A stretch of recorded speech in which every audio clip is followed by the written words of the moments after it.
Video tayo, boy. Ayan, good day. So, overtime yung ating mga OJT. Ayun. So, nag-repair sila ng isang window type. Ito, old model na window type na ito.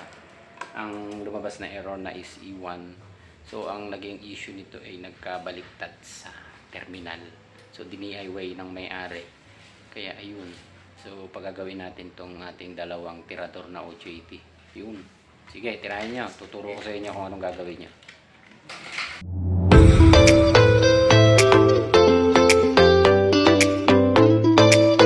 Okay, so ito yung ginagawa nila.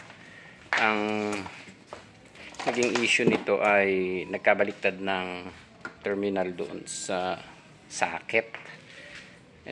Ito yung unit.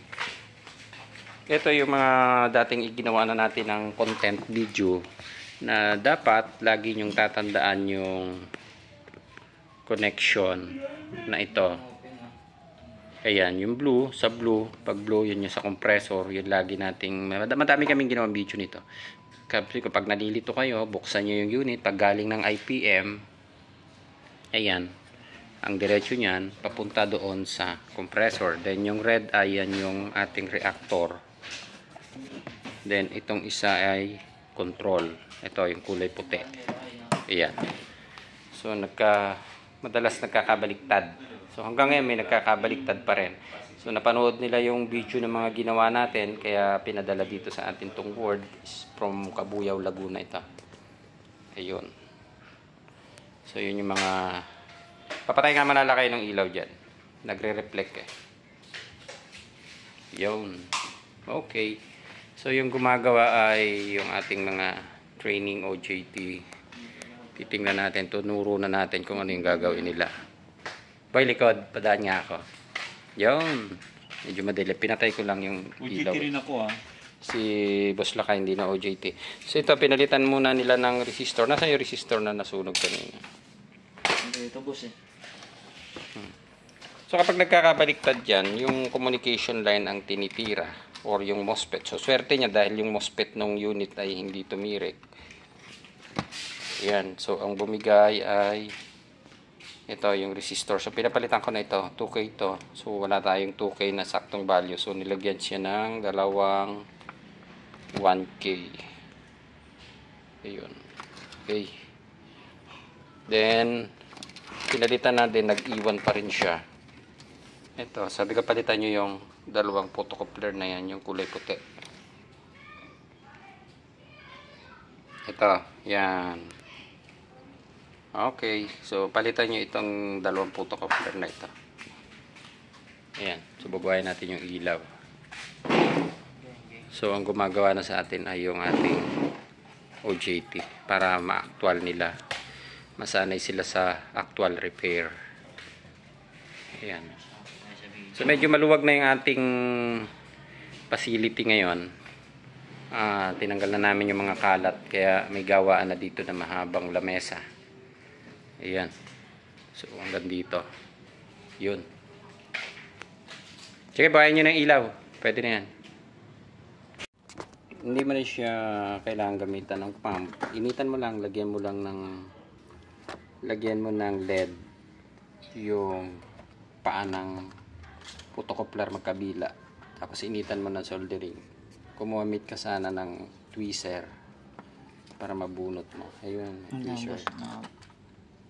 Yeah. Sige, ilagay mo na. Hindi, yung pitip. Mamaya mo na ikabit. Tanggalin mo na muna siya. Madali na. Tuturo ko sa inyo yung posisyon yan mamaya. Initan mo ng LED.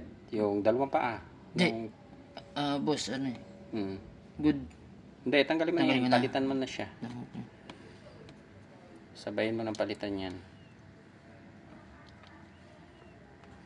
Yan, sige, lagay mo. Yung kabila. Lagay mo rin yung kabila.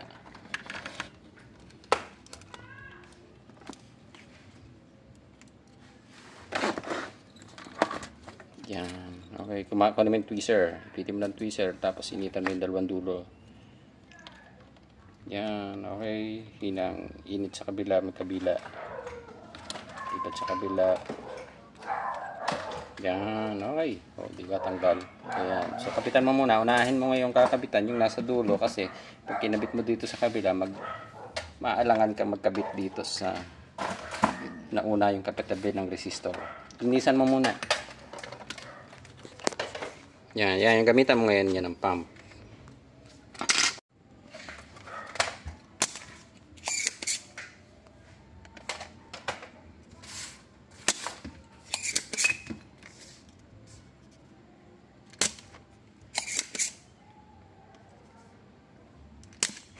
So, ito yung pinalas na photocoupler. Yan yung tinanggal natin. Then, ito yung ipapalit. So, pinabunot ko na lang sila ng photocoupler sa mga stock o junk na board. Yan. So, yun yung resistor. So, ang ginagamit nilang tester dito, yung ordinary tester lang. Ayan. Yung ganito. Para hindi masakit sa bulsa kapag nasira. So, okay naman to. Sabi nga, tester ng pangmahirap. Importante, marunong kang gumamit. Ayan. So, kunin mo yung anode at saka yung cathode. So, dito na lang. Tester mo to. Kunin mo yung analog tester at saka isang digital tester. So, dalawa kayo ngayon. Sige. So, ituro mo, Boss Lakay, kung paano i-check. Ayan. Ito. Yan Okay, sila. so against the light kasi yung ating camera kaya medyo nagre-reflect. Ito yung ito yung may diode dito. Parehas may May ganito. Oh, yung kulay pula Yan. dito yun. Okay. Ito yung kulay pula dito sa right side. Dito yung left side yung kulay itim. Tapos gayahin mo din kung saan yung pula, itapat mo rin. Yan, sige. Yung analog ay digital naman kahit baliktad. So yung analog kapag pumalo siya saka magso-switch yung kabilang dulo. Ayan.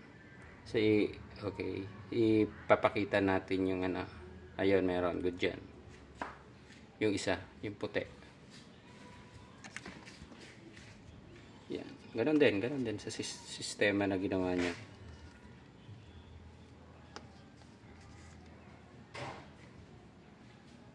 Wala.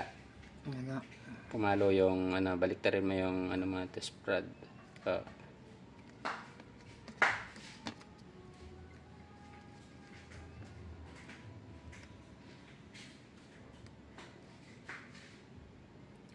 Wala. Okay. So open.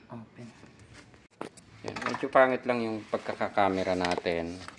Ayan. So sa pag-check ng photocoupler, kailangan nyo ng dalawang tester. Isang digital and then isang analog. Okay, so pakita natin kung paano nyo chinek yung photocoupler kaya nakita nyo na defective. So yung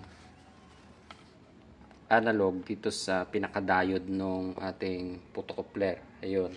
Then, ayan yung buo. Okay.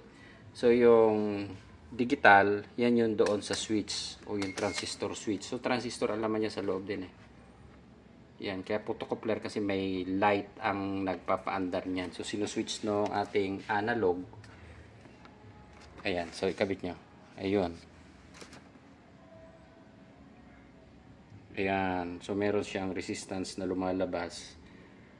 Then, isuswitch no analog tester. Kaya dalawa.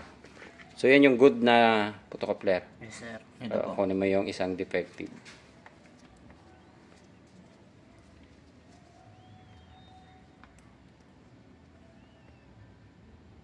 Ayan. So, ganun din ang sistema.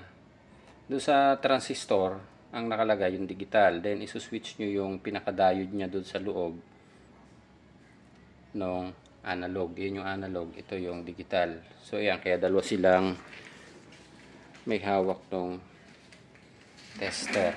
Ayan. So, blurred lang kasi yung hindi tayo ready. Hindi tayo prepare pala doon sa paggawa ng video.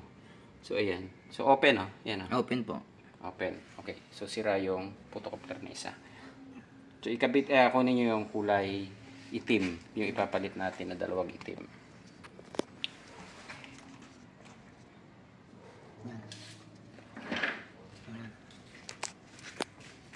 Ayan. So, ang sistema, ganun pa rin. Ayan. So, nakakonect yung digital. Ito yung digital ha, yung hawak. Ito, yung nasa unahan. Ito. Ayan. Then, yung kabila analog. Ano, nag-switch. Ayan. Nag-switch na. Ayan, o. Ayan. So, tanggalin mo yung sayo, yung analog. O, yan, patay. So, ibalik mo yung analog tester. Ayun, yun yung switch. Yan, teka, ilapit natin para mas maganda. Yan, so ilapit natin. Ito yung, so dalawa sila may hawak. So yung isa yun yung analog. Ito yung switch. Then, ayan na. Okay. So, yun. Sige. Yung analog, wala. Sige, tuloy mo lang. Diretso mo lang para makita nila. Ayun. Sige, tuloy mo yun sa'yo. Ayan. So, nag-switch yung, ayan, may resistance siya. Ayan, 33 ohms. Then, ayan, tanggalin mo yung analog. O, ayun. So, nag-0 OL siya. Okay. So, ibalik mo ulit para makita nila na nagsuswitch. Yun. Okay. So, ito kaklaruhin natin. Kapag ka nagtitest kayo ng photocoupler, yung resistance na nakukuha nyo dito sa digital tester, hindi siya fix. Kasi depende yan dun sa input mo. So, ang analog natin ang pinaka-input, ang pinaka-output natin na switch ay yung digital. So, depende yan dun sa resistance or voltage na ipinasok mo doon sa input ng photocoupler o dun sa pinaka-diode niya sa loob ng photocoupler. Ayan. So, kapag mababa or mataas, so nagbabago ang resistance na lumalabas nyo sa digital tester. So makikita lang natin na good kapag gumamit tayo ng dalawang tester, isang analog and isang digital. Okay, so confirm nyo na defective yung isang photocoupler. So ikabit nyo na, palitan nyo na ng dalawang itim. Okay. Ayan mo siya. Ayan. Okay. So, kinabit na yung photocoupler. Ayan. So, kaya mo naman pala maghinang yan eh. Importante, alam nyo na. Pag-aralan nyo to yung mga photocoupler, diode, resistor, kung paano i-check. Kasi kahit na anong gawin mo dyan, pag hindi mo alam i-check yan, hindi mo rin nasusundan yan. Ayan. So, yung may bilog, yun yung number 1. Itapat mo rin doon sa may bilog. Baliktad yata. Tingnan mo nga, alin yung may bilog? Yung dito. Oh, okay. So, tama. Okay.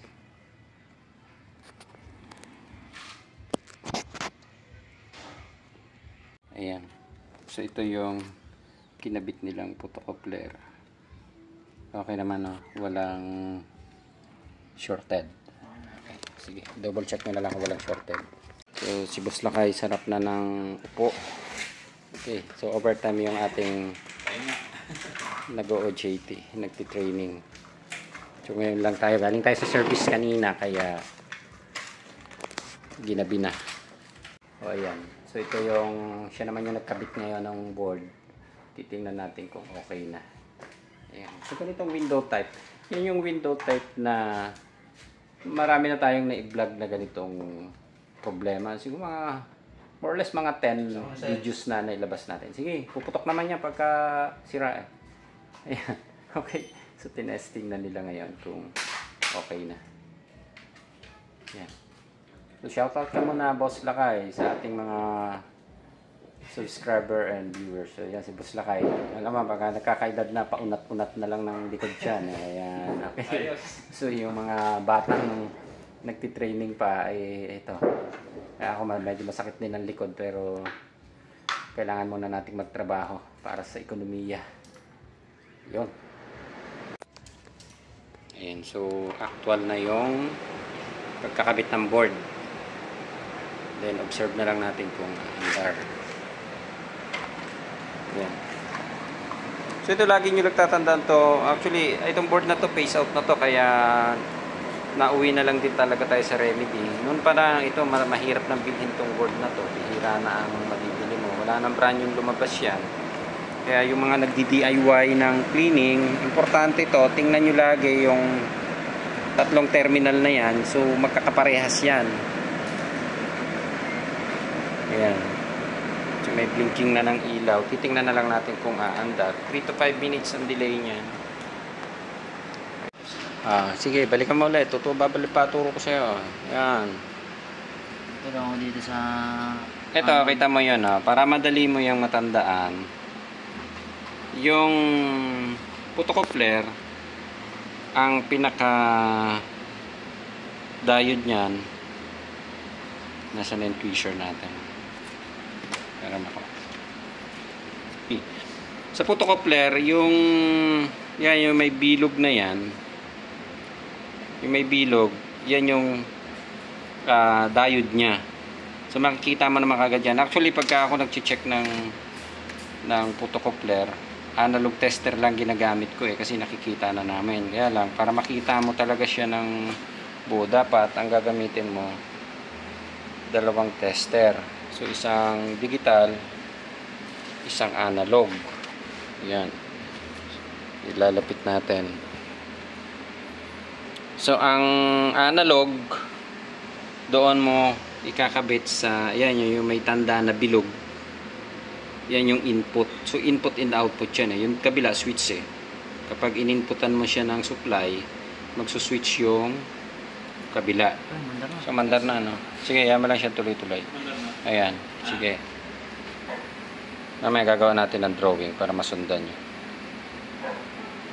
Yun, dapat marunong kang humawak ng chopstick. Ayun, so good yan. So iso-switch mo lang ng analog yung input. Ayan, yung may bilog, kung may tanda na yan, yan yung pinaka-input mo. Then yung kabila, yun yung output. Yun yung digital na ginagamit natin. So yung switch nya, ayan meron na siya. Yun. So analog sa input, sa output is yung, sa switch nya ay yung digital. Okay. So ayan na. Ayos na. So babalikan natin yung ginagawa nila. Ayan, umandar na siya. Okay na. Nag-run na.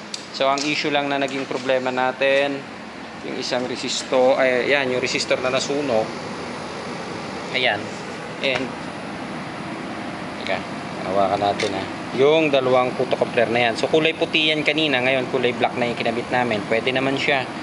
Kung wala kayong mabili na ganyan, pwede yung mga nasa lumang board, pwede yung baklasin.